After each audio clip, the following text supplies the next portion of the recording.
ಭದ್ರಾವತಿಯ ವಿಐಎಸ್ಎಲ್ ಕಾರ್ಖಾನೆಯ ಕಥೆ. ಕರ್ನಾಟಕದ ಭದ್ರಾವತಿ ಪಟ್ಟಣದ ಭದ್ರಾ ನದಿಯ ತೀರದಲ್ಲಿ ಭಾರತದ ಕೈಗಾರಿಕಾ ಕನಸಿಗೆ ಸಾಕ್ಷಿಯಾದ ವಿಶ್ವೇಶ್ವರಯ್ಯ ಕಬ್ಬಿಣ ಹಾಗೂ ಉಕ್ಕು ಫ್ಯಾಕ್ಟರಿ ವಿಐಎಸ್ಎಲ್ ಗರ್ವದಿಂದ ನಿಂತಿದೆ. ಈ ಕಾರ್ಖಾನೆ ಭಾರತದ ಮಹಾನ್ ಇಂಜಿನಿಯರ್ ಮತ್ತು ರಾಜ್ಯ ನಾಯಕ ಸರ್ ಎಂ. ವಿಶ್ವೇಶ್ವರಯ್ಯ ಅವರ ದೃಷ್ಟಿಯಿಂದ ಜನಿಸಿದದ್ದು. 1900ರ ದಶಕದ ಆರಂಭದಲ್ಲಿ ಭಾರತ ಬ್ರಿಟಿಷರ ಆಡಳಿತದಲ್ಲಿತ್ತು.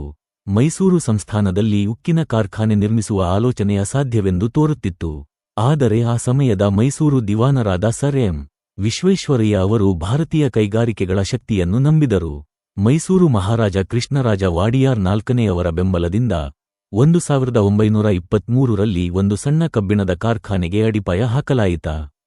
ಪ್ರಾರಂಭದಲ್ಲಿ ಇದನ್ನು ಮೈಸೂರು ಐರನ್ ವರ್ಕ್ಸ್ ಎಂದು ಕರೆಯಲಾಗುತ್ತಿತ್ತು. ನಂತರ ಇದು ವಿಐಎಸ್ಎಲ್ ಎಂದಾಗಿ ಪ್ರಸಿದ್ಧಿಯಾಯಿತು.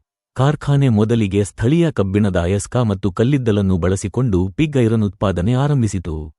ನಂತರ ಉಕ್ಕಿನ ಉತ್ಪಾದನೆಗೂ ವಿಸ್ತರಿಸಿತು. ಪೂರ್ಣವಿರಾಮ. ಹಲವು ವರ್ಷಗಳ ಕಾಲ ವಿಐಎಸ್ಎಲ್ ಭದ್ರಾವತಿಯ ಜನತೆಗೆ ಜೀವನಾಧಾರವಾಗಿತ್ತು. ಉದ್ಯೋಗ ಸೃಷ್ಟಿಸಿತು. ಕಾರ್ಖಾನೆ ನಗರವನ್ನು ನಿರ್ಮಿಸಿತು ಮತ್ತು ಭಾರತದ ತಾಂತ್ರಿಕ ಹಾಗೂ ಕೈಗಾರಿಕಾ ಬೆಳವಣಿಗೆಗೆ ಕೊಡುಗೆ ನೀಡಿತು.